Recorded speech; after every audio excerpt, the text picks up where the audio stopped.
My name is Miriam, and I'm going to be talking to you guys about how predation actually affects brain size and electric signaling in Brachyhypopomus occidentalis. Now, predation is a major driver for natural selection. Let's face it, especially if you're a small critter, your chances of getting eaten once in your life they're there. So what happens here is that individuals that are getting preyed upon need to develop evasion strategies in order to successfully survive. One way to do that is by investing a lot of energy into your brain and your neural tissues. This will allow you to heighten your sense of perception. And if you heighten your sense of perception, you might heighten your sense of detectability of your predators, and yay, you survived. So one individual that does this is Brachyhypopomus occidentalis. So we're going to call him Brachy, just to make it easier for everyone. So Brachy is kind of cool, even though it looks really plain, because they can generate their own electric signal. This electric signal surrounds the individual and allows them to communicate and to navigate. This is done by modified muscle cells in their tail called electrocytes. So during the reproductive period, males generate a sound that is super obnoxious, very loud. Actually, it sounds like a motorcycle revving when you put an electrode in the water.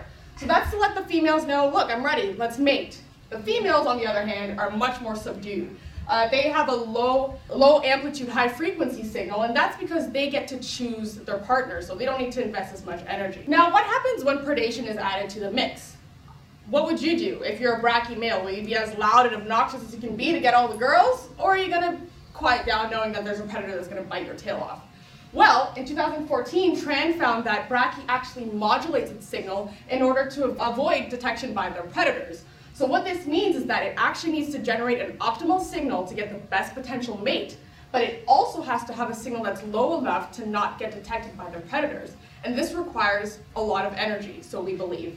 We're going to do a little energy investment model in order to explore how this can occur. So normally, with no predation risk, we need to invest energy in our body maintenance. We need our tissues to be working, our blood to be flowing, our hearts to be pumping. Now that I know that I'm healthy, I'm going to invest in my growth, because maybe that'll give me a selective advantage over my peer. Then, I need to perpetuate my genetic information. I need to make as many offspring as I possibly can. And for this guy right here, I need to put a lot of energy towards generating that electric signal. So that means the interpretation and the production of the signal.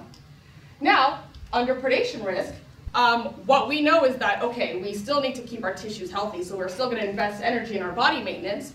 But now I need to invest more energy in my electric organ discharge, because I need to be able to detect my predators, I need to be constantly monitoring my surroundings, and I need to get my girls, so I need to make that signal nice and loud. So that results in trade-offs in my growth and my reproduction, because all that extra energy is not going to be invested in those activities. So what will this look like? We expect to see that fish in high predation sites have much larger brains because it requires a tremendous amount of energy to modulate that signal.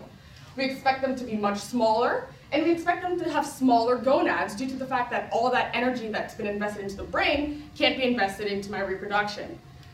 On the other hand, in low predation sites, we expect our individuals to have much smaller brains because I can be as loud as I need to be. I don't need to modulate, I don't need to detect my predators. I expect my individuals to be much bigger, and I expect my individuals to have bigger gonads because, again, all that leftover energy can be invested into my growth and into my reproduction. So now I have a couple of questions that I have to answer during my thesis. So the first one being, does predation actually have an influence on brain size? So does a high predation site actually mean that I have a bigger brain or a smaller brain? I need to find out if the electric signal actually varies based on the brain size. So does a bigger brain mean a lower amplitude or a higher amplitude? What's going on? And finally, I need to find out if trade-offs actually exist between the signal production and with the reproductive output.